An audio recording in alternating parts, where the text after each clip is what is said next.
Take two. Good morning. My name is Renette Edgar, and on behalf of our team at RDIC, we're very excited to offer this spotlight this morning on Ayurvedic medicine. Just a reminder to all students that watch this presentation, if we could get you to complete a survey that is found either by using our QR code to get to www.rdic.ca. By completing the survey, you are automatically entered to win a $50 gift card, which will then be drawn for at the end of every month. Thanks again for watching.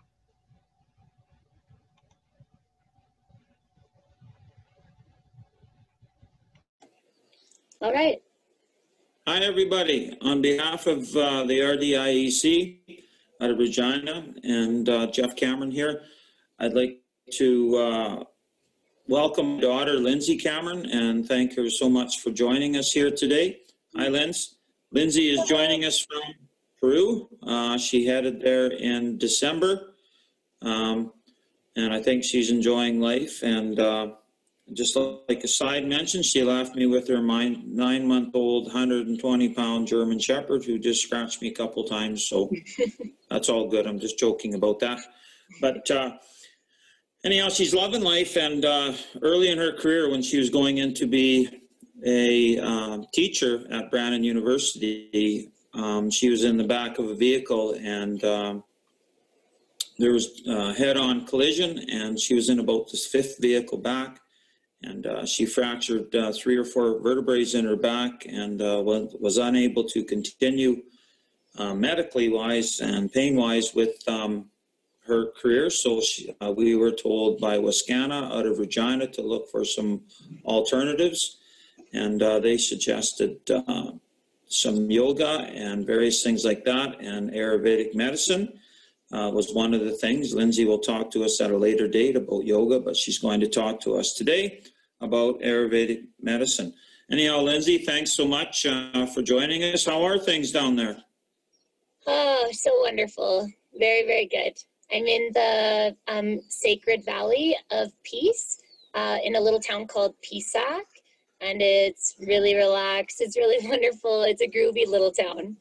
It's nice. Oh, that's awesome. So what can you tell us, Saskatchewan people and the Saskatchewan students who are suffering out here with minus 38-degree wind chill the last week? We have had a beautiful winter, but things are pretty peaceful as far as the virus and the weather and everything going on there? Yeah, specifically where I am in terms of like the virus and COVID, it's really quiet here, and actually life is as regular. Like all the markets are open, all of the street vendors are open, all of the mamas are selling everything. Things aren't, they're very different here than it is in Canada. There's a lot more freedom, at least currently. Yeah, people still gather, everyone is out and about doing their daily thing. It is different in the cities. So if you are in Cusco or if you're in Lima, a different story. Like everyone's wearing masks, maybe even face shields. I think there's curfews. But it's, at least in where I am in the Sacred Valley, it's kind of life as regular 2019. Oh, that's wonderful, Linz. It's really nice. Linz, can you tell us a little bit about what Ayurvedic is, medicine, and just a little bit about... So thank you for the introduction. So just to go back a little bit, I was going into school. I wanted to be a special education teacher, and accident stopped me from furthering that. And so I ended up really falling in love with yoga, which led me to Ayurveda. And Ayurveda, it's 2 words. Ayur means life, and Veda means wisdom or knowledge. And this is a sacred practice rooted in India. It's a medicine, and it's a very ancient medicine. It's a medicine that revolves around the 5 elements: earth, water, fire, air, and space. And it's a medicine that's all about balance and homeostasis, and it's rooted in Mother Earth, in nature. And so it's a blend of breathing techniques, which are going to be soothing for the mind, the nervous system, the parasympathetic nervous system. It's incorporating herbs and understanding the language of plants, because they're our allies, they're our brothers and our sisters, and they can help us for sure if we just have the ear to listen, and we open our heart to understand their language. It's about mindful movement, so kinesthetic literacy, moving your body in a way that's in alignment with your needs, so that you're not leaking or blowing any energy, but you're moving in a way that preserves your energy, protects your energy, is in alignment with your skeletal system, your structure, your bones. It's really, Ayurveda is the study of longevity, the study of life, and it's completely rooted in Panchamama, Mother Earth, and balance with, Father Sky, all living beings, because we're all connected and we're all related. And if, the waters are poisoned or the earth is hurting, then we too feel this. So it's really rooted in peace, harmony, and connecting with yourself and with the planet. And so for me, it's been really quite healing and heart opening. And I studied Ayurveda in Boston, outside of Boston, at a place called Kripalu. I studied there a year, and then I found my next teacher. I moved to New Mexico, and I lived there for 3 years. And it was just profound. I was learning things I'd never, I think I knew as a child about connection and being outside and being in nature and being a kind person. And, what I do has an effect. So you reap what you sow. But I really learned that when I started studying this ancient art, this ancient medicine, which is just rooted in wholesomeness. Can you tell us a little bit about Dr. Vlad? When your mom and I went to see you, we talked, and Dr. Vlad seemed like just the most amazing human being. He could. Dr. Vlad, I have so much. Look at you or touch your arm, or he could feel your stomach, and he could almost give you a bang-on diagnosis. So can you tell us a bit about how that made you feel, the rewards from that? Of course. So I met Dr. Vlad in the evening. He came to do a lecture when I was living in Massachusetts, in the Berkshires, and he came to do a 3-hour lecture. And he walked into the room, and he was in Namaste. He was in Universal Prayer, saying, "Oh, hello," and he spoke maybe for 2 minutes, and I knew immediately that I needed to spend more time with this incredible being. And so I called my mom and dad actually right after the 3-hour lecture, and I'm like, "I'm moving to New Mexico," and they're like, "Oh, okay." And I did. After school finished, I packed my car. I was living in Halifax at the time. I moved to New Mexico to be with this beautiful, beautiful wisdom keeper. And I can't say enough of wonderful things about Vasant Lad. He would feel the pulse, Nadi Pariksha. Nadi means river. Anyways, he'd feel the pulse, and he could tell you, because your pulse, it tells you a lot about your heart. It tells you a lot about your health, your body. And he felt my pulse, and he goes, "Oh, my dear," he's listing off all these things that are happening in my family, different imbalances within my family, different imbalances within myself. And he looked at my tongue, and he goes, "Oh, my dear, your neck, C4, 5, 6, you have problems with your vertebra." And I'm like, "Oh my gosh, you can tell this from my tongue." But yeah, he'd even he had me recite the alphabet in Sanskrit. The alphabet is different than our alphabet.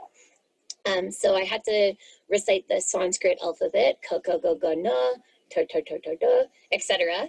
And he had me stop when I was reciting the sounds, and he's like, "That's where your problem is." He knew exactly what organ and what channel, Shruta, Nadi, was out of balance based upon how I was speaking the alphabet. Because in Sanskrit, in Ayurveda, sound, vibration, frequency, it can tell you where the imbalance is, because according to Dr. Laud, every organ makes a sound. Every chakra, which is related to the endocrine glands, has a sound. Lam, ram, bum, hum, yum, etc. And so if you have a weakness in your voice at a particular sound, it will indicate what organ, what system, what structure might be out of balance. And that was just like really profound to me. Like, he nailed to a T, like everything that was going on within my dad, my mom, myself, my grandma, my grandpa. And it was just, you know, don't really have words for it. It was really amazing. And so this is who I studied with. And I have so much love in my heart for Vasant Laud. Yeah, that is so amazing that someone can pick those things up. And I mean, who are we to determine as a human civilization and all the things that we're listening to, and people telling us through, you know, natural medicine, through the doctors of today, Western medicine, you know, there's all of these ancient medicines, and the First Nations people have many remedies, and they're world known, and I guess people just need to listen and to hear. So, Linz, what would you tell the kids of Saskatchewan, all the students out there, how could they get into something like this if they were interested? Well, first off, I would say, you know, we all came to Earth with a purpose. We all came to Earth with gifts. We all came to Earth with special talents. And I think that, you know, we're not necessarily taught this, to listen to our heart, to listen to our unique talents, our unique gifts. And if you're interested in music, if you're interested in art and photography, in Ayurveda and yoga and TCM, astrology, whatever it might be that, you know, makes your heart like, oh, makes you excited, makes you smile. I think it's really important that we encourage our youth, our children, teenagers, adults, everyone to follow their heart and do what like makes your stomach and makes you feel good, makes you feel alive.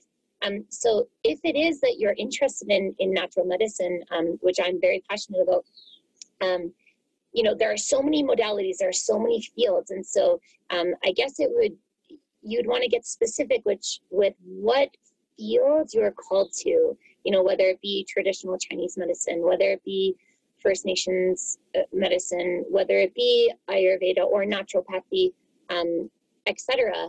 I would suggest, you know, keep good company. If you can find someone who's been in that field, ask them about it. Ask them about their experience, how they found school to be.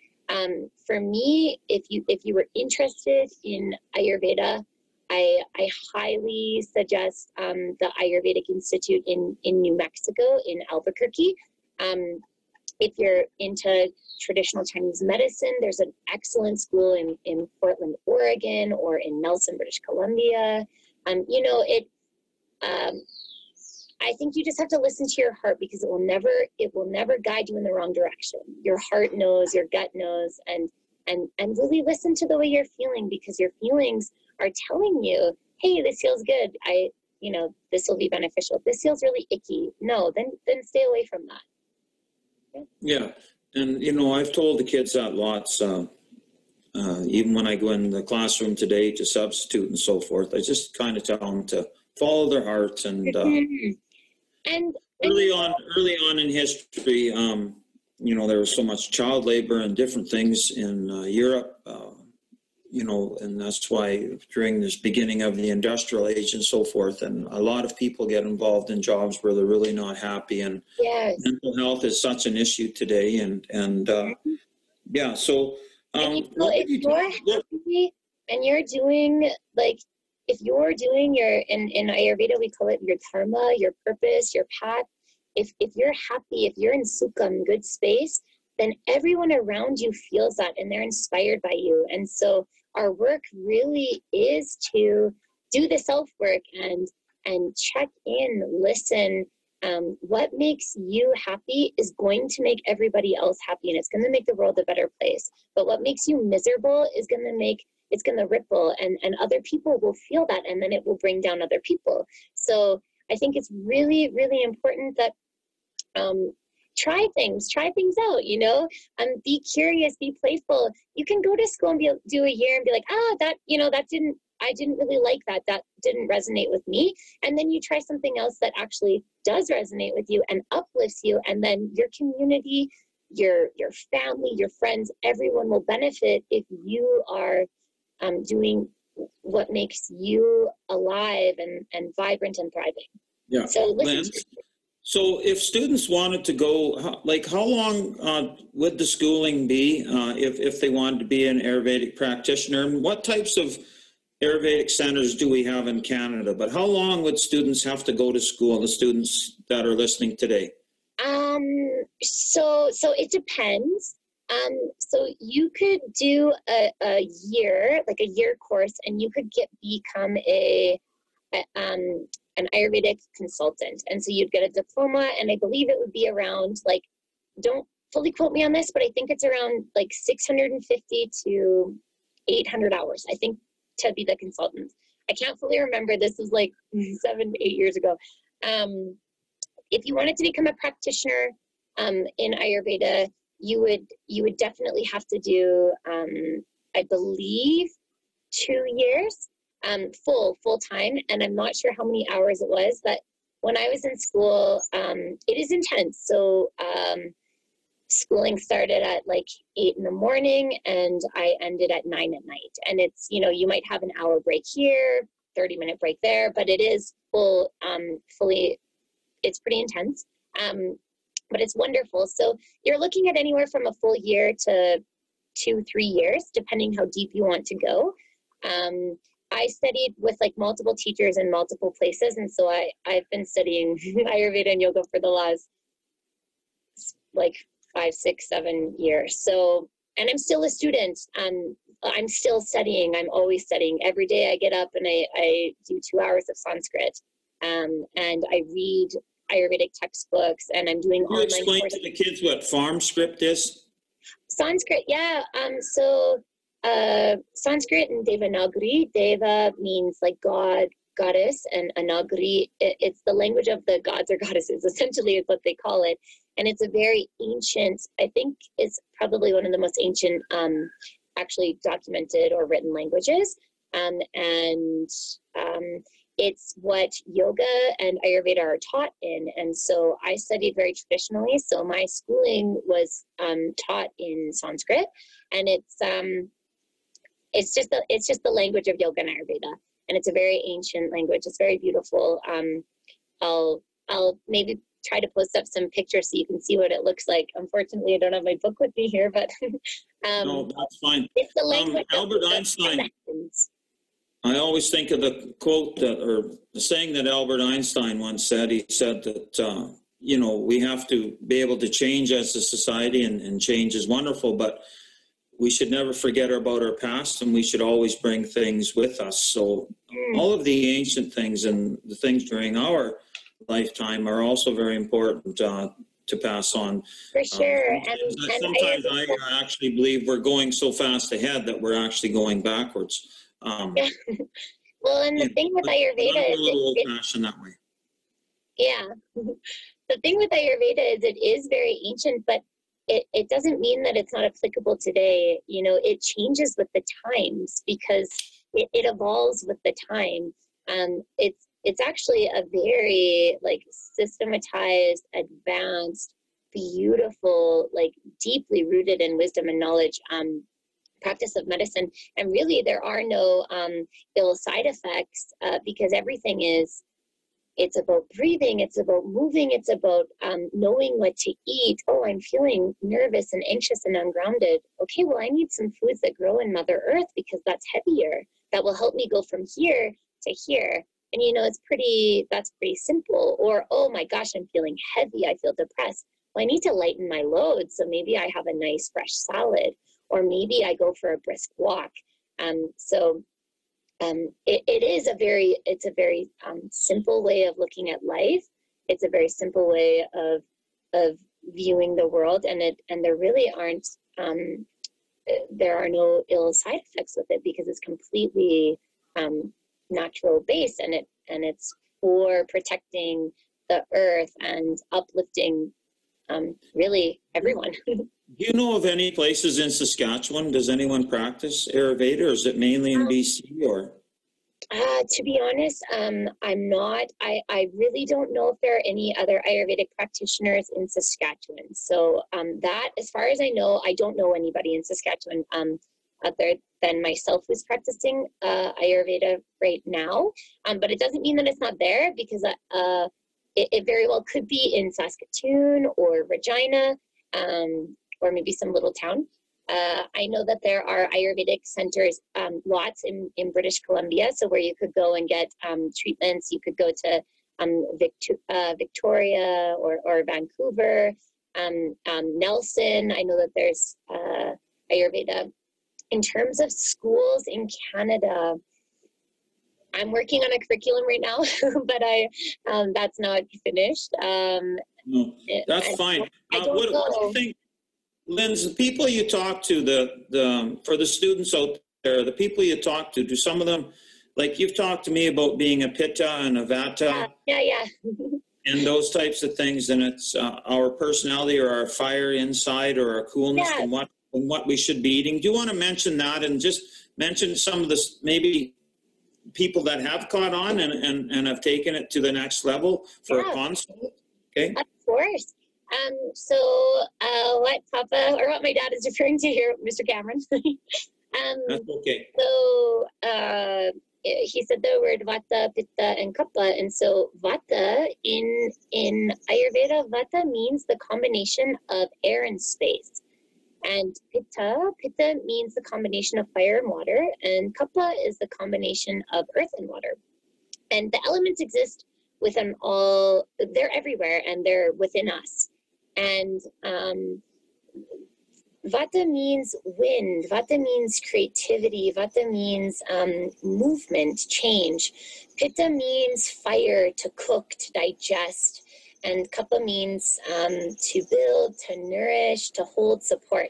And so in Ayurveda, we refer to an individual's makeup as being air and space would be Vata, fire and water, Pitta, earth and water, Kapha.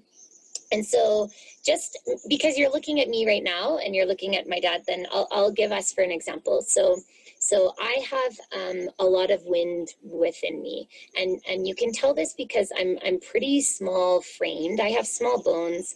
I'm pretty lightweight. I don't gain weight very easily. I love to travel. I'm pretty whimsical. I'm open-minded. I'm artistic. These are all qualities of wind. So if you think of the way that air and space moves in nature and expresses itself in nature, you can see that in individuals. So wind individuals are creative, they're light, they might struggle with anxiety, nervousness, fear because they don't have a lot of grounding, they don't have the heaviness. They might struggle with digestive problems because their fire is pretty low, and it does this because the wind's blowing it. It's Vishuma, it's all over the place. And they tend to be ungrounded and you know, oh, a squirrel, or I want to do this, I want to do that. There's a million things that they want to do because they're open-minded and they're very light, and they move like the wind. They're free-spirited. Now, my dad, he has more Pitta in him, and Pitta means fire. He also has airspace as well, but he has more of a fire prakriti, meaning that he expresses the element fire. So he takes charge. He's a leader. People are drawn to him like they're drawn to a campfire. Fire people are funny, they're charismatic, they're bright, they're uplifting. They tend to spread their wisdom, their love, their knowledge, as a fire would, spreads pretty easily. Fire people are very athletic. They love to shine. They love to be the center of the room, the center of attention, and people are really drawn to them. They're like, wow, they're inspired by them. Fire individuals, they have a bigger build than Vata. They have more bulya, more strength. They have more meat. They have this like natural brightness, this natural warmth, and they have this drive to do and achieve and be very successful. So a fire person, if we'll just compare me and my dad in a race, I would be like, just taking it easy. The fire person's like, they want to win. They're like, yes, I can do this. I've got this. But the air person's like, yeah, I'm kind of over it already. Yeah.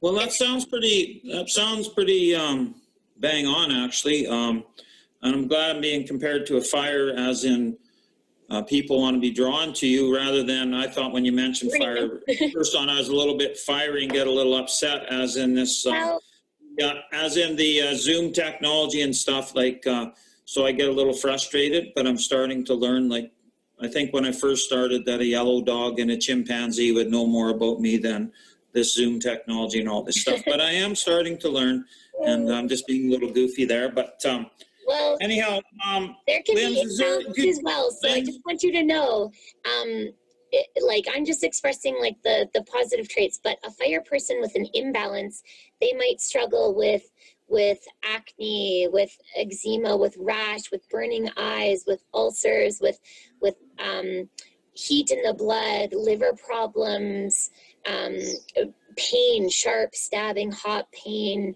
diarrhea, these things. An air person, they'll struggle, their imbalance. They tend to, an air imbalance, which would be flakiness, super scared, nervous, uncertain, scattered, gas, bloating, distension, constipation, cracking, popping joints, brittle bones, brittle hair, dry skin. And then a kapha person, they're the earth water, which we didn't touch on, my mom's earth water.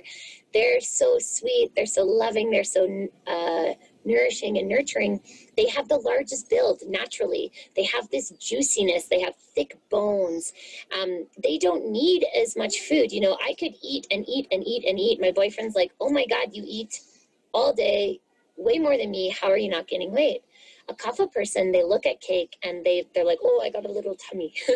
You know, kapha, they're naturally, they have earth and water. They're juicy, they're reflective, they're quiet, they're about abundance. They're the mothers, the nurturers, the givers. They're the caregivers. Usually they're nurses, teachers, doctors, gardeners. They just love supporting children. When they have an imbalance, kapha individuals, they can gain weight, they can have edema, swelling, they get mental heaviness, depression, they struggle with more heaviness related imbalance. And so for them, it would be great for them to hang out with the pitta, the fire person, to take them out on a run, or go hang out with the vata person to be like, let's go explore, you know. So this is just a little taste.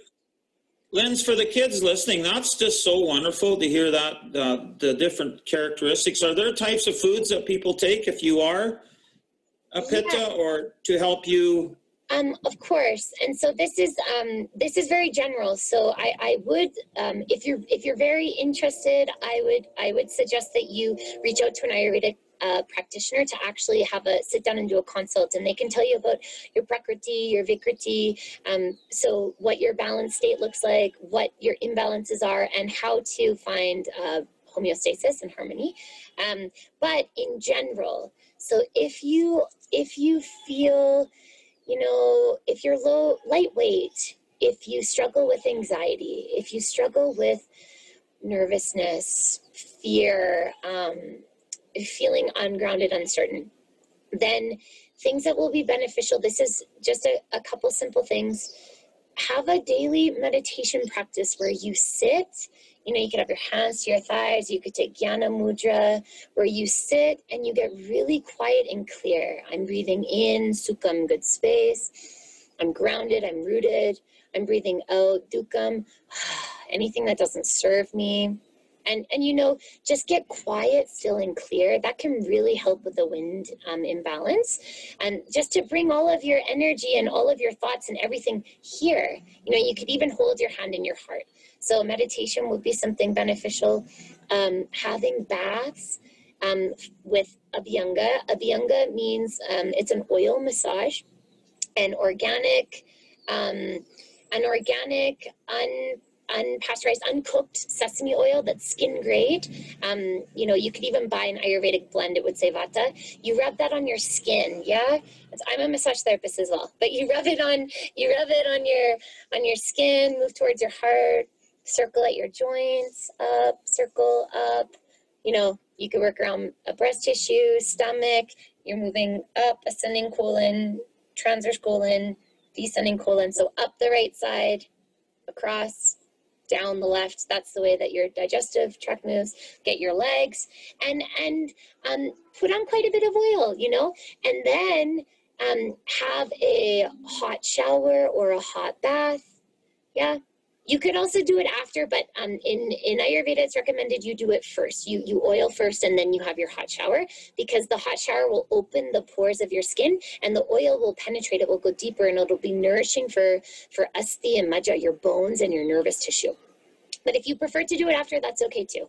So oil massage, you know, your skin is your largest organ. Put good quality organic oil on your skin, you know, where you know the ingredient. It's just organic sesame oil. If you're pitta, coconut oil, it's cooling. So sesame's heating, vata. Coconut oil is cooling, pitta, you'd oil. For kaphas, they could use sunflower oil. It's lighter. It's not gonna weigh them down. So they could all oil. That would be beneficial for all three.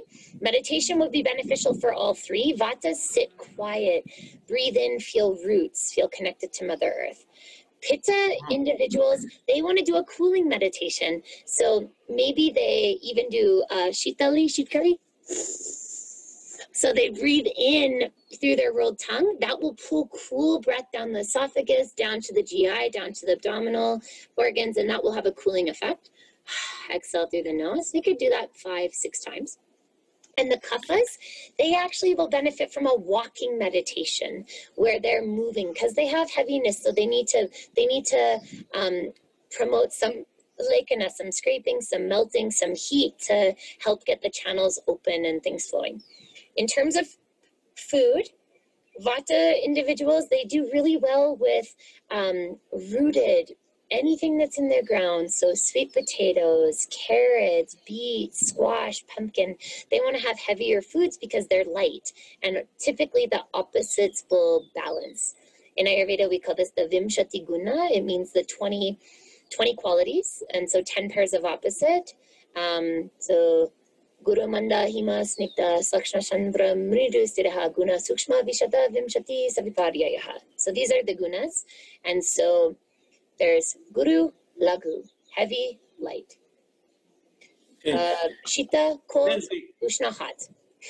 Vince, just no, that's good stuff. You're getting pretty technical there, but with the words and stuff, and no, it's wonderful. I know obviously this is all about health and people continuing on and feeling better about themselves, and this is, I believe, mental health. This is my thoughts. I'm going into.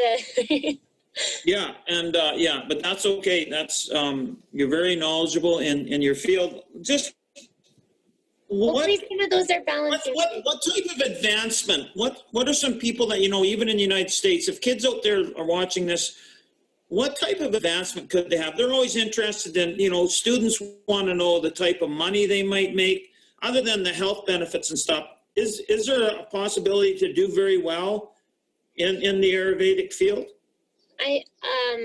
I mean, yeah, absolutely. Like I've been traveling since I finished school, I've just been really traveling the world. And so I was doing, you know, yoga and Ayurveda in Australia, in Indonesia, in Bali, in Cambodia, in the United States, now here I'm in Peru and I'm doing it here. For me, I work online. While I travel. So when I'm at home, you know, when I'm living in Saskatchewan, then I have my regular clientele. I do stuff online as well, but, you know, people from anywhere in the world can reach you with this work. And so for me, I do yoga and Ayurveda both online. I've been able to travel and I've been able to support myself. And, you know, for me, it's been very, benefic, things have been really good. I know my friends in the United States that I went to school with, they also, some of them are working in like clinics. Some of them are working solely by themselves. Some of them are working in yoga studios. So there is an opportunity, of course. So wherever you are, there you are, and you can share your wisdom, your knowledge. And so it's just going to depend on how much you make. I weave yoga and massage therapy and Ayurveda. So I have the three that I do together. And it's a beautiful trinity. And for me, it's been it's been successful. I can't fully speak to everyone, of course, because I don't know what they pay in clinics. I have my own rates and my own schedule and my own hours, and for me, I like that. I'm Vata. I need freedom, But maybe the Kapha person or the person, they want structure and they want to know their exact income. So for me, the income fluctuates month to month, right? But it's always been enough. It's been more than enough. If you really like structure and I want to make this much each month, then perhaps you work for someone else in their clinic. But it has been very good. Well, on behalf of the RDIEC, Linz, I'd just like to thank you very much for your insight into Ayurveda. You're a wonderful young lady. You're very knowledgeable in the field, and of course, I'm your dad, and I'm going to say this: I'm very, very proud of you, and I just want to thank you so much. And I miss you, and I love you lots. And on behalf of us all, take care. And it just looks like you're loving life down there, and enjoy. And Willie is in good hands. Oh, thank you. Thank you so much for this opportunity. For the students, I hope that this made sense. If you have questions, you can just send them to my dad. You can email Jeff, and I can hopefully answer or provide more clarity, or hook you up with different schools, or I'll try to be as helpful as I can. But thank you, Papa. I also love you, and I'm so grateful. Yeah, thanks for taking care of Willie. Yeah, Willie's the big shepherd, by the way, everybody out there. All right, everyone in Saskatchewan, have a great day, kids, and thank you. Bye. Nice day. And just on behalf of Regina Education Council and the students and all of us out there, thank you so much. I think you've enlightened us all on just some different things that are out there, health-wise, mind-wise, travel-wise. It's such a big world out there for the students now, and they have so many opportunities. Just open that up for a few questions. If there's any questions from the floor for you, we'll just take it from there. Thank you. Hi, Lindsay. How are you doing? Good. Good to see you, Mark. Yeah, good to see you. I'm Mark Kozier from Oxbow School. I wanted to thank you for sharing your story a little bit. I was really piqued my curiosity when you were talking about your family, and thank you for sharing those personal things, but how you yourself were air and space, Vata, Jeff being fire, Kapha, and your mom being Pitta. Would that be normal in a family to have a big variety like that? In Ayurveda, is genetics something that comes into play with how someone is, or would I change throughout my life? Could someone be Kapha at one time and Vata in another, or is that something you're born with? Can you expand on that a little bit for me? Yeah, what a beautiful question. So we're constantly changing, and we're constantly evolving, and because everything that we do in life, so everything we think about, everything we talk about, everything we eat, every conversation we have with someone or interaction, we have to digest. And it becomes a part of us. And so if we are carrying things, or we have a conversation, or we do something that we haven't digested, it can cause imbalances. So if you're naturally Vata, which I'm normally Vata, and I'm naturally just really light. And I've had moments in my life where I'm very Kapha, where I'm really heavy, where I've been carrying around something and it's clogged the channels within my body, or it's clogged the channels within my mind, and I've gained weight, and I've gained heaviness, or I felt sad or depressed. And there are also times where in your life, you might have a fire imbalance because maybe you're drinking too much liquor, or maybe you're eating too many spicy hot foods, or maybe you're hanging out with someone who makes you feel really aggravated and agitated, or you're doing activities that are just making your fire go phew. So we're constantly being bombarded, right? And whether it be by the news or media or screen or whatever it is, but we're constantly being thrown in and out of balance. And this is just happening all day because what we eat, what we drink, what we think, who we talk to. But we are born with a prakriti, which means we're born carrying a certain energy. And so I was born like expressing air and space. My whole life I've always struggled the most with nervousness, anxiety, fear, being really skinny, being really light, changing my mind a lot, being scattered, feeling like sometimes maybe a little bit flaky, having a hard time being grounded. And those are the negatives. There's some really positives to that as well. But so, you know, my dad was born with being a keeper of fire, and he was born with this drive and this passion and this heat and you know, being charismatic and funny and drawing a big crowd. And my mom, she's born kapha. She's always been quiet. She's always been stable. She's always been grounded, and she's a caregiver and a nurturer and very sweet and very kind. Now, when individuals come together, right, a fire person and an earth water person, they could have an air child. You know, an air child, an air adult and a fire adult, they could come together and they could have a kapha child, a earth water child. So it really just depends. And how you can tell this is bone structure. Your bone structure never changes. So, I mean, it does as we grow, but I always have a really small bone structure. Like I can hold all the way up to my elbow basically, and I can, you know, wrap around. But a kapha person, they're born and they're chubby and they have big bones, and you can just see this in them. They're cute and chubby. And a fire person, their skin is red. Their hair is typically red or reddish. Their eyes are really bright like a fire. The water individual, they have soft, gentle eyes. They'll more so cry and express sadness than they would anger. And the vata individual, they'd express fear and nervousness. Oh, I'm running, I'm in flight mode. So we're always changing, and you'll know what your imbalance is because it will feel very uncomfortable. It will feel very unnatural. If you're vata and you're carrying extra weight, that's not normal for you, you know, and you'll feel that. You'll be like, whoa, this extra 5 pounds, 10 pounds, this is really bogging me down and I'm not used to this energy. Or if you're a fire individual and all of a sudden you switch to air, and anxiety is not your normal thing. You know, so you'll know because you'll feel not like yourself. You'll feel unclear. You'll feel scattered. You'll feel, oh, this isn't me. Does that help?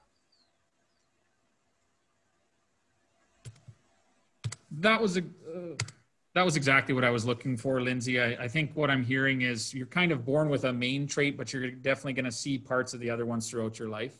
Yes, you're going to walk. You will experience walking in every footstep. You know, you will experience what earth feels like. You will experience what water feels like sadness. We all experience this. We all have these moments of like reflection and calm and weeping and sadness. We have these experiences of being stable and grounded and knowing who we are. We have this experience of wanting to shine and be passionate and bright, and we have this experience of wanting to travel and be free and be light. And the seasons affect us. So the seasons are vata, pitta, and kapha as well. The winter right now for you in Canada is very kapha. It's dark, it's heavy, it's slow, it's long, it's drug out. So everyone right now in Canada who's in the cold, they're experiencing an increase in kapha, meaning that they'll probably feel heavier in their mind. They'll probably feel heavier in their body. They might gain some weight. They might feel slow moving. They might not want to get out of bed. They'll feel lethargy, tired. In the summer, this is pitta time. This is where you're like, woo, you feel bright. You want to go out and celebrate. You want to stay up late. You want to shine. You have this drive and this passion and this like burning sensation within you to be social and to be active and to be fit and healthy and with people, and that's pitta. And in the fall season, and between every junction, when we're switching seasons, we call this a sandhi. Every time we're changing seasons, we're in vata, which means that we're in this limbo where we're changing. And you might feel this, where you feel uncomfortable. When summer's over and you're moving into fall, it's like, oh, I don't want to let go of the summer. I'm feeling anxious and feeling nervous. And then when we move from fall to winter, it's like, no, I'm feeling nervous. The cold winter's coming and I know what's going to happen. So wind is when there's change. And wind is unpredictable and it's always changing. So at a sandhi, when each season is switching, vata is high, wind is high. In the summer, when there's lots of heat, pitta is high. In the winter and spring, when it's heavy, it's dark, it's wet, it's cold, kapha is high. And this is the hibernation energy. And this is where we move inward, as opposed to summer where we're outward and we're sharing our gifts and we're sharing our talents and we're sharing our energy. Does that make sense? Lindsay? What science classes would kids have to be required to take during Ayurvedic studies and so forth? What would you recommend for science classes, and which classes did you have to take?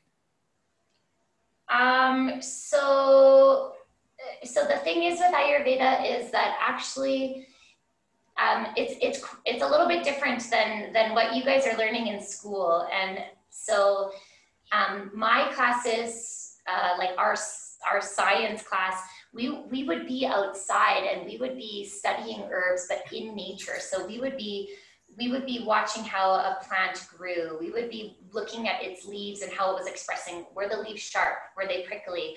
Were they dry? Were they juicy? How long did they last? What were the flowers like? What was the color of the flower, the color of the petal? What was the smell like? This is all going to give you an indication of what the energy is. And so in terms of like sciences, it was quite different. Like we did study anatomy, physiology, kinesiology. So we really went in depth in terms of the body and learning the functions of the body and the functions of the organs and the systems and how everything works from a Western perspective.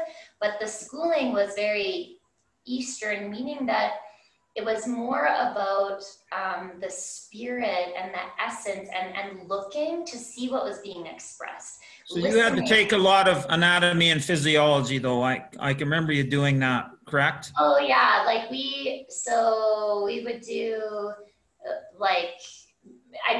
a lot of anatomy and physiology. So it was it was definitely that portion. Like we had to know every muscle, every vein, every organ, their function. So anatomy, physiology, kinesiology, even the movement portion, like the kinesthetic literacy, like we had to know all of the ranges of motion of the joints, and we had to know like all of the systems, the cardiovascular system, the digestive system, the lymphatic system, the skeletal system, the integumentary system, the pulmonary system, etc. So we did have to go really into depth in terms of the Western sciences and practices.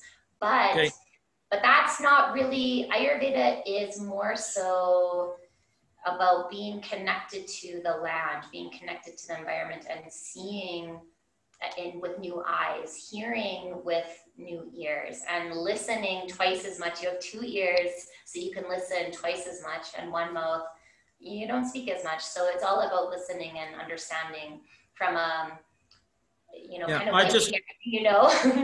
I just wanted everyone to know that the amount of body systems that you actually do have to study, and the anatomy and physiology, as in Dr. Ladd, he has to make those connections when he feels your pulse, with all your systems, your organs, all of those types of things. I just wanted to make that clear to the students out there who are listening, that it is pretty in-depth studies, so they know that it's just not going out and watching a plant grow, like, as you know, and it's fine, but we have to kind of get to the meat and potatoes of it all. There is a lot of studying. Yeah, we had to write essays, and we had to do, I mean, it was a blend for sure, but I was more interested. I mean, sure, the anatomy, physiology, I can tell you the organs, I can tell you the muscle tissue, I can map out the body for you, but I'm more interested in the subtle energetic parts. I like watching people. I like seeing what they're expressing. So for me, I'm more called to the ancient practice, but it most definitely was like, it was a very challenging, it was challenging because we did have to know these Western systems. And Dr. Lott is a Western doctor and an Eastern doctor. He spent like 30 years in school. So he worked in the heart clinic in Albuquerque in the heart department. So he's both. So we had to learn, we had to learn both sides, both systems, because they come together so beautifully. Linz, I just have another question, then maybe I'll let Renette ask a question, or Doug or Gord or a student from Oxbow. This is just a little side note. It's snowing here right now. It's cooling down. Could you tell the students out there and the people that are listening, what are you paying per month there? I was blown away by this beautiful home you're at, just as a little side note. Sure. So I'm in a really cute little casa. I'd show you. It's a beautiful space. It's a 2-bedroom, 1-bathroom, like 20-foot ceiling, beautiful, beautiful space. And we pay $300 a month to be in this space. So it's extremely well priced, and the food is like unbelievably cheap. You know, you could buy 8 avocados for $2 Canadian. It's where we are, at least, very, very well priced. I mean, you can get pricey things if you eat out every night in a American or European restaurant, you're looking at more pricey. But if you're eating from the little vendors on the street, from the mamas on the street, the little tiendas, you're looking at, like, Tom and I, we could get a beautiful, incredible meal that back home would be $30, $40, and we can get it for $4. It's very well priced for those of you who want to travel, and it's affordable. Okay, I just asked that because I have a feeling that Renette would like to come down and live with you for a month. Leave her. Yeah, spare bedroom. Yeah, thank you for the invitation. I will definitely consider that. And that was leading to my question. I think you've explained things very well, Lindsay, and we appreciate the time and having you come in. But what is your next move? I mean, you've been to Boston, you've been to New Mexico, you're in Peru right now. How long do you see yourself staying there, and are you looking elsewhere? Oh, so we had planned on coming here for 3 months, and now I'm thinking that we're probably going to be here until summer, just because it's like absolutely magical here. I feel so wonderful being here, so light, so happy, so inspired. I imagine that I'll probably be here now until June-ish. And I mean, it also kind of just depends on what's going on globally, because things are just really weird right now. And so we're in a really safe, beautiful community. And so who knows? I really have no idea how long I'll be here, but we could be in this house for up to a year. The woman who owns this house is our friend, and she moved to Thailand to be with her boyfriend for a year. So we could stay here up to a year, but I do have to come home. My sister's getting married this summer. My next step, to be honest, I'm in the process of planning a trip to India with a dear friend from here. She's actually from California, but she's just amazing. And we want to go and do some yoga, Ayurveda, and Jyotish. Jyotish is Vedic astrology. Jo means light, and Jyotish is someone who studies the light. So we want to go to India, and we want to bring a group of people. We want to take them to different temples. We want to take them to different Ayurvedic centers. We want to go and dive deeper into yoga, go see some ashrams. So my next, hopefully, I really don't know if that will happen, but my next goal is to go to India and spend at least a month there with other people, and then maybe stay there a month or 2 by myself and live in an ashram, go see Dr. Lott, India.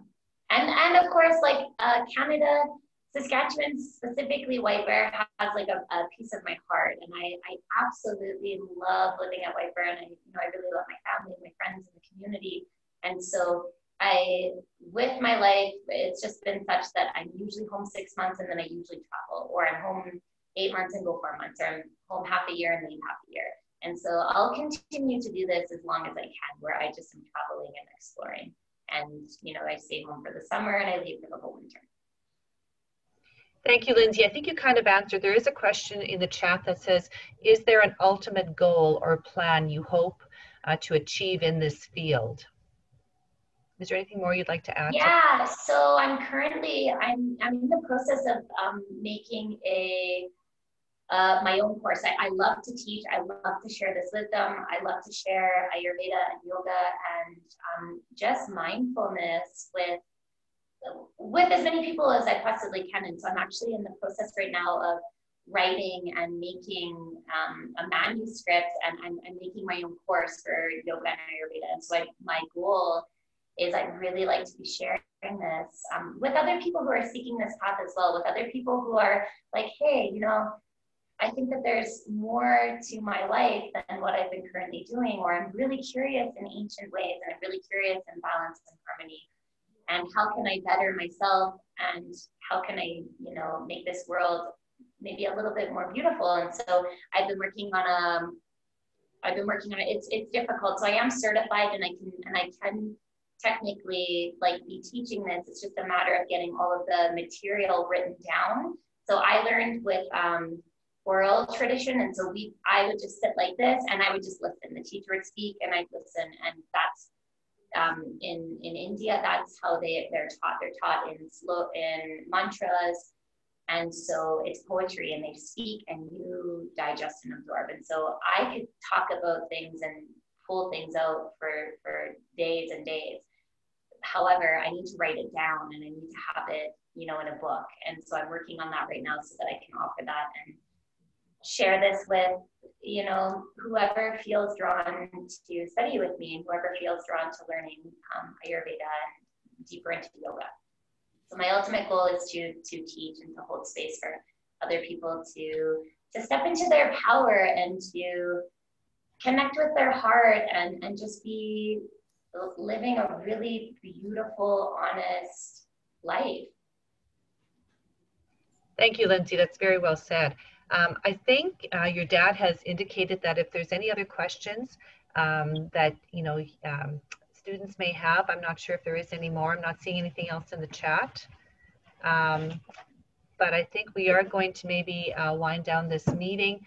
And thank you again for your time putting together the presentation and also zooming in live for this morning. And like I said, we all are very envious right now because we've got a stretch of cold weather coming through this next couple of weeks. So we'll be thinking about you in Peru. Oh, well, if you have any questions, or if you are interested in learning more about yoga, about Ayurveda, about health, about how to find a school, maybe if that's something, if you're in grade 12 and you're stepping into your next adventure and you're like, wow, this resonates. I would be very, very happy to share whatever information I can with you. You could contact me. You could contact me over Instagram. I have a yoga and Ayurveda page on Instagram, and I could send you lots of links to different schools and different centers. I could share that with Mr. Kosher, with Mrs. Newman, with my dad. You could also contact me over email if that was easier for you, or you could contact Mr. Cameron, and he could give me your info as well. But thank you so much for this opportunity to share. I hope that it was clear and made sense. I know it's maybe a new topic and maybe foreign concepts, but thank you for being open to listening and just holding time and space to learn something new.